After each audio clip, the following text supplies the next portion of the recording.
Hey, everybody. Super excited to have my friend Jessica here. Last time I saw Jessica, we were in New York City celebrating her birthday. So Mhm. it's been a couple of months, Jess. I'm super glad to have you here. Thank you.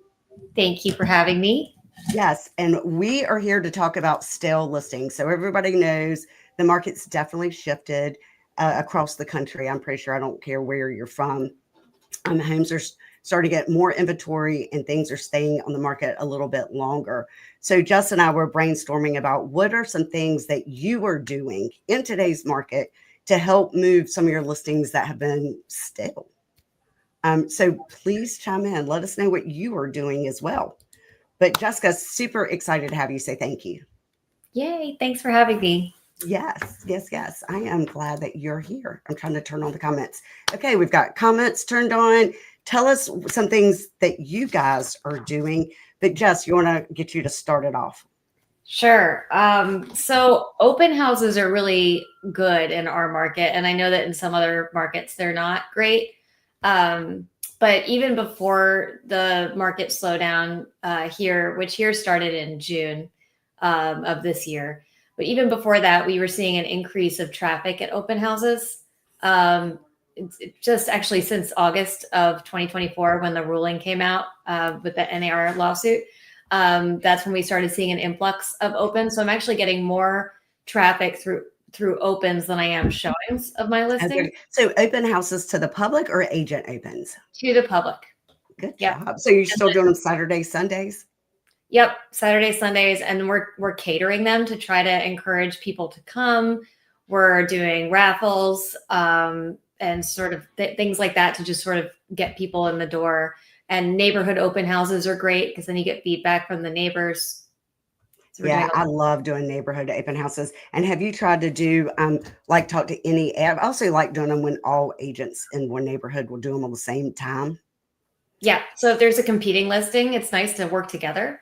Just Yes, it say, hey, I'm is. going to do my open 2 to 4 on Saturday. Can you do yours 2 to 4 on Saturday? And then maybe we'll get more people to come in. That's right. Yeah, 100%. Because then if you're both advertising, especially if you're in two different companies, then you're advertising to a different database. So Mhm. that's always really good. So awesome. So open houses, you're starting to see an increase, and then offering incentives, whether it be catering or drawing, for to get people to come in. That's a great idea. Anybody else? Are y'all seeing open houses pick up as far as the number of people coming through? And then it's always fun to do, and we had talked about this the other day. When you have listings that have been out there 10 or 15 days or longer, to start doing some fun reels, some shorts. And I would say the sillier, the better, um, just to get more engagement, more people looking at it. And then always make sure that when you do that, tag your sellers and ask your sellers, to share it. Anytime I've tagged my sellers, I've had like 4 or 5, 6 people share it throughout the community, and that's super impactful as well. Yeah. And asking the sellers, say, we work as a team. So everything I do on social media, please share it, try to get the word out. If they're in like social media groups, Yeah. like I'm in a group called Nova Moms, Northern Virginia Moms, that has 40,000 people in it, Wow. go ahead and share it there, until someone takes it down, but at least you put it out there. Yeah, and it's better sometimes on those kind of sites for the agents not to post it. So that's where it comes in really helpful for sellers to Right. post it. Sometimes agents can get in trouble, but if you're a seller, then you're just promoting yourself and your house. So Mhm. that's a good idea. Awesome. So doing fun videos, doing open houses. What's everybody else doing out there? Derek, Lisa, Sia, Brandon, talk to me. What are you guys doing? So Lisa says that she loves to host an open house. I set it up like a parade. That's good to entice people to come in. Wow, 35 brokers. That's amazing. That's good. Great. Yeah, that is I'm really excellent. excited about my video that I'm going to post at the end of the week. Ooh, tell me about it. I'm going to do a Find Your Spouse in Your House video with a featured single. So look forward to that. It's another funny one. So the house has been on the market for a couple weeks, and we're going to try to generate some more buzz on it. And I'll let you know if it works. Oh, I can't wait to see that. But you've got really good, fun, creative videos. And then Sia says changing up the pictures. I 100% agree. And that's one thing that you and I talked about the other day, Jess, is when I was at the Elite conference, they were talking about the very first picture to do a collage with 4 of the best pictures that you have, like the money shots. So whatever that house, whatever's fantastic about the house, whether it's the view or the kitchen or whatever, having that in the top, the very first picture is a collage. I thought that was a good idea. I think it'd be cool if you put some of your pink in there too to make it stand out. Yes, make it pop, because everybody's first picture is always the first picture of the house, and it can be boring. Our MLS makes you do it. However, when I ask them, as long as the very first picture is in that collage, you can use that as the first. And Derek says broker opens. Okay, good. Yeah. I guess, are you talking about Derek? Are you talking about, I guess you're talking about broker, not really public, more we do like luncheons or something like that. Yep. And a price change. Yes. What are some other things, Jess? What are some other things you're doing? So sometimes it's also just communicating with the seller consistently and checking in every week on what our competition is. Yep. So I have a form. It's a jot form that that I made that I fill out for myself that I can then share when I call my seller every Tuesday with their updates. And on that form, I have the obvious things like the feedback, the number of people through the property, the number of the open houses. And then I also have a section that's like about ongoing marketing. What did your agent do this week to continue to market the property in a unique way so that they can see that, even though the days on market is increasing it all over the country right now, that we're still actively doing things aside from just price drops to get the property sold. And then also, what are the new listings on the market? What do they look like? Where are they priced at? And how do we compare? How do we stack up to those new listings? And how many went under contract and how many sold? And if they sold, it's competition. Why did they sell and we didn't sell? So we do like an analysis every week. So I think if agents are not paying attention every week to the new stuff that's happening around their stale listing, that's a mistake. So it's, I think, very important to analyze all of the data and make sure we're communicating that data with our seller, good or bad, so that they at least know what's going on and they're not left in the dark. 100%. No, I think communication is key. And I think sending the sellers that report the showings and the feedback, and even if there's no showings, I mean, also communicating, what's happening, to make there be no showings. And just, we'd also talked about like creative ideas for the open houses. And I believe you had mentioned like a petting zoo.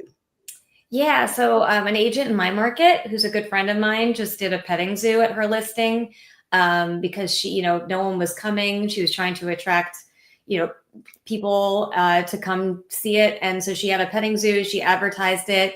She had a lot of neighbors come by, she said.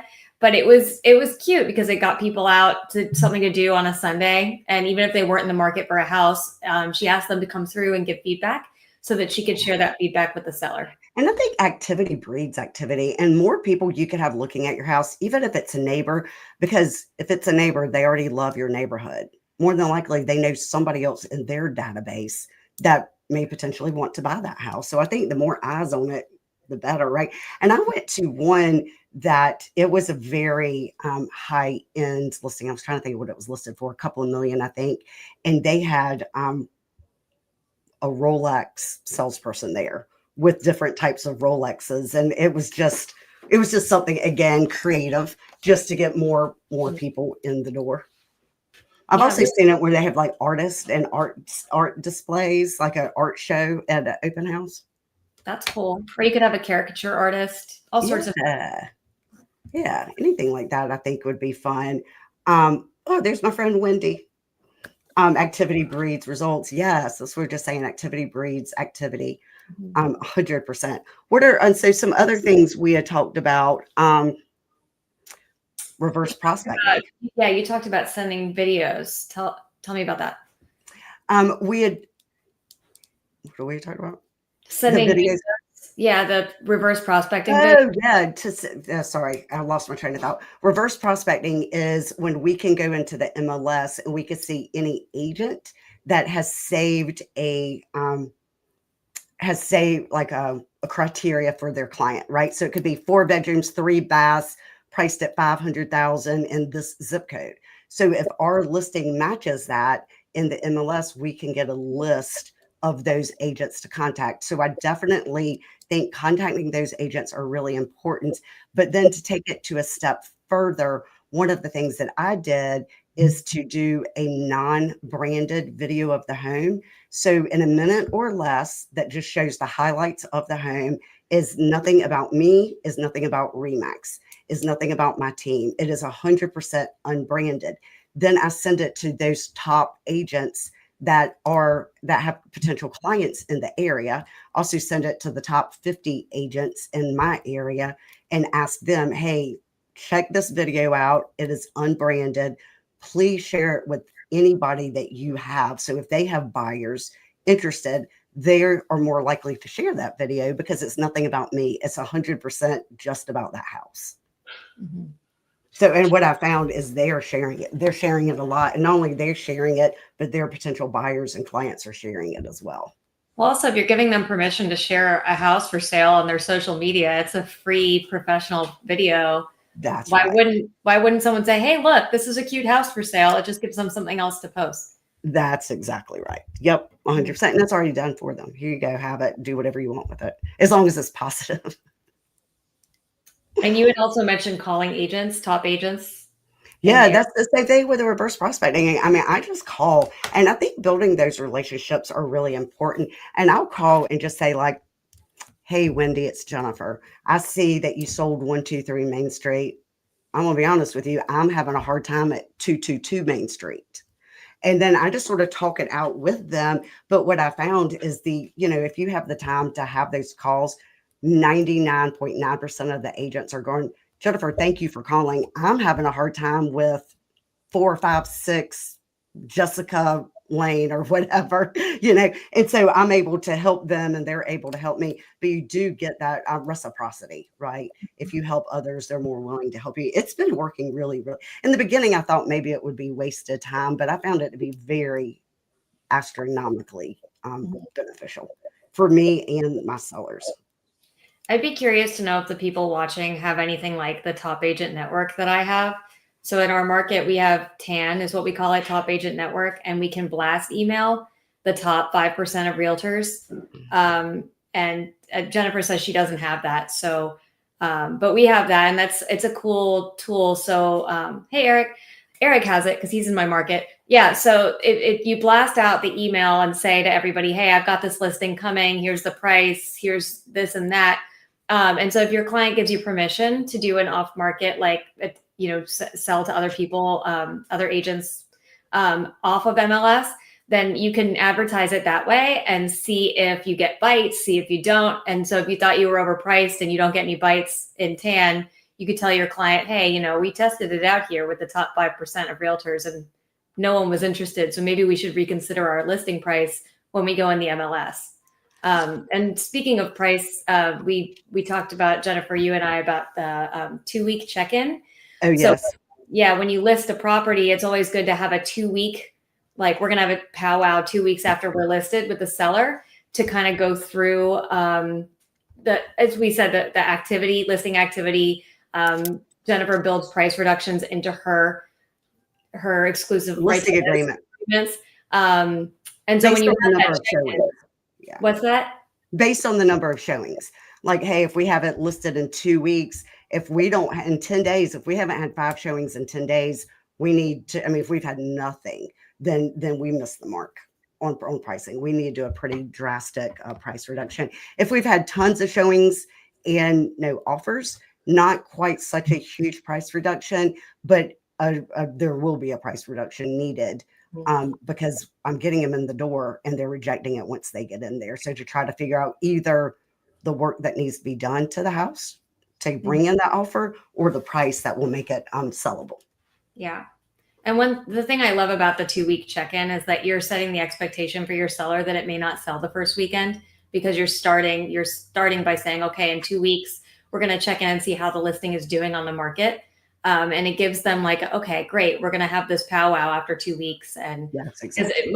our market still has been pretty hot relative to much of the US. So especially when we had that, it's taking 2 weeks instead of the first weekend. That was hard for some sellers because they're like, well, what's wrong with mine?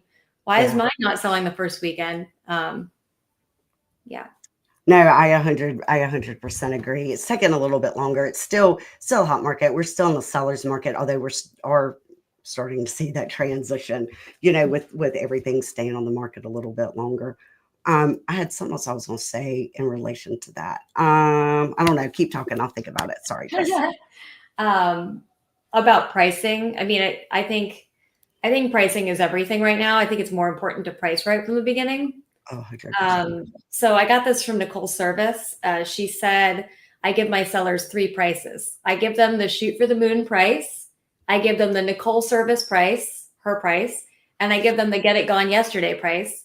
And sometimes sellers want to shoot for the moon. And we were in a market before where you could shoot for the moon and you could get it and there would be no issues. But now, if we shoot for the moon up front, that could really come back to bite us if we didn't just price it right from the 100%. beginning. I 100%. Because as you know, sellers determine the list price, buyers determine the market value. And that's 2 different numbers. So it is very important to sit down with your seller, figure out, what that price is, but then come back in 2 weeks because what their idea of the price is and what the buyers can be vastly different. And I don't care what market you're in. If you can get it under contract in the first 45 days, you will have the highest chance of getting the most amount of money as long as it's the shortest amount of time. If you wait and it's been on the market 60, 90, 120 days plus, general public says what's wrong with the house and you're going to get in a low ball offer. Right. Yeah, this is what Eric said, go to Top Agent Network. We don't have that in our market. It's not a thing. It's a great tool for us. Yeah, so I do. I've been in real estate 18 years. So, I have every single agent that has ever sold a home with me. And if you've sold at least 2 or 3, then you're on a separate list. I have like 700 and some agents. Those are the agents that I really market to. Those are the ones I know. I feel like I know. We've got a lot of agents in our area. And as you know, most of them, where do they say 80-20 rule? Only about 20% actually do. 20% do 80% of the work. Yeah. Yeah, we don't have that tan here either. What are some other things we had talked about? We talked about the first picture being the money shot picture, doing it as a collage. We talked about open houses and being creative at your open houses. Additional fun videos. So I would say, after your house has been marketed, 10 to 15 days, that's when your agent really should come in there and do 5, 6, 7 fun reels that you could start posting and getting out there. Broker open houses we didn't talk about. So we're instead of going towards the public, really hit up those agents and get those agents into the home. I think that's great. We've been years without those, but you're starting to see more and more agents having to do the broker opens. I would also say, in my market, we would often say negotiable when someone comes to us and says, are you willing to cooperate? And so if your seller is willing to offer a buyer broker compensation, reaching out to the agents who've shown it, who are showing it and say, hey, we're willing to work with you to show good faith. That's also a really nice thing to do when you have a property that's sitting on the market. And then Melissa said she and Doyle walk 6 miles every Friday and deliver open house invitations. That's excellent. I'm going to be honest with you. It's been a while since I've done open houses, but the agents on my team, they will walk. We usually don't do 600, but they'll usually pass out 50 invitations. And it's a great way just to get more interest, to get more people in there. I think that's an excellent idea, Melissa. 300, that's amazing. Now we do 50 and we do all around the listing, but holy cow. There's 300, some agents that are amazing. really successful with circle prospecting too, like sending Yeah, mail around that specific. So yeah, I love that because, and I love door knocking because it benefits the seller, but it also benefits the agent yeah. because you might get more business while you're helping to sell the house. So it's a That's really right. nice thing to do. And it's a nice, very productive, very intentional use of your time, right? Because I think so many agents are like, oh, what do you expect me to do? I mean, I put in the ML, I mean, right? Agents are sometimes mouthy, but to the seller, I think anything that you could do is helpful. And I think door knocking is excellent. Um, yeah, there. Okay, Melissa. Did you get anything from door knocking? Did you have more people come to your open house or a listing? Usually find door knocking is very successful. Um, and anything else that you're doing creatively? I guess Yeah. creatively is the word I'm thinking about. To move your listings. What are you doing out there? Brandon, what are you doing to move listings? And I think also changing the verbiage. Oh, that's good. She had about 10 people come. That's awesome. In the listings, I think every 2 weeks you should give your listing a facelift, either new pictures or new verbiage. Another thing that I've been doing recently is to use AI for help. So, for instance, if this is a 4,000 square foot house with a primary bedroom upstairs and there's 4 or 5 bedrooms, then and it's a good school district, right? Then I know my buyer is going to be a family either growing, right, that needs more bedrooms. School districts are important. So I'll put all of that into chat or into Gemini and say, this is the buyer I am looking for. I am looking for with a family of 4 or more with school age kids, whatever, you put in there and then help, and then you can have it write you a description based on your exact buyers that you're looking for. And then it can also tell you the videos that buyer's looking for. So you could be very intentional on the videos and what you post, how you post, what time of day you post, your tags, all of that to make sure you're hitting those buyers that you think would be the potential buyer for this home, if that makes sense.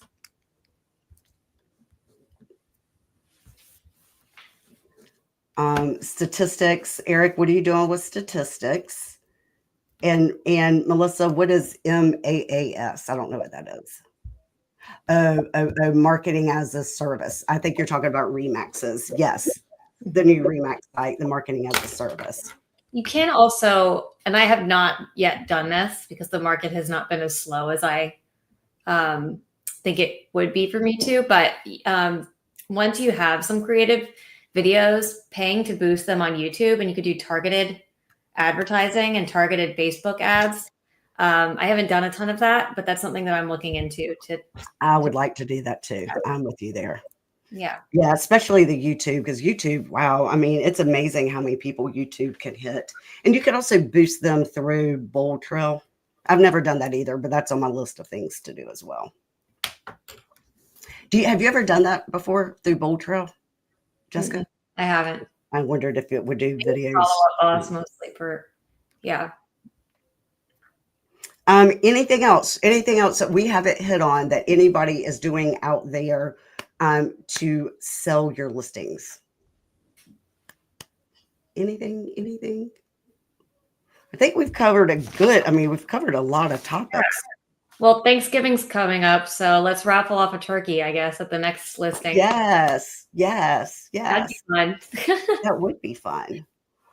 And I'm having a pie giveaway. I'm almost now thinking maybe a flyer with all of our listings and a QR code to get you there. That might be a good idea to hand out to all of our past clients saying, hey, here's a list of our inventory. Who do you know that might be interested? It's actually a good idea. Grayson, I hope you're paying attention to this because get you to help us with this tomorrow. But I think that would be a good idea. Again, just marketing to your past clients, letting them know what you have, what your inventory is. Yeah. Anyway, if anybody else has anything you want to add, please do so. I would love. Hey, Anne Murray. Anything that you're doing right now to get full exposure for your listings, would love to hear from you. And next week, we are talking to my VA specialist. I'm Dave Rosenberg, and I cannot wait. So he'll be on next Monday at 5 o'clock.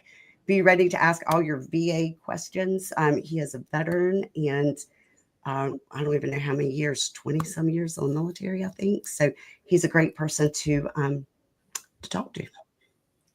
And in the meantime, between now and then, anything that you're doing for your still listings, please let us know. Yes, please. Yes. And just thank you. I always appreciate you. Yeah. Bye, guys. I appreciate you, Jess. Thank you. Thank y'all for tuning in.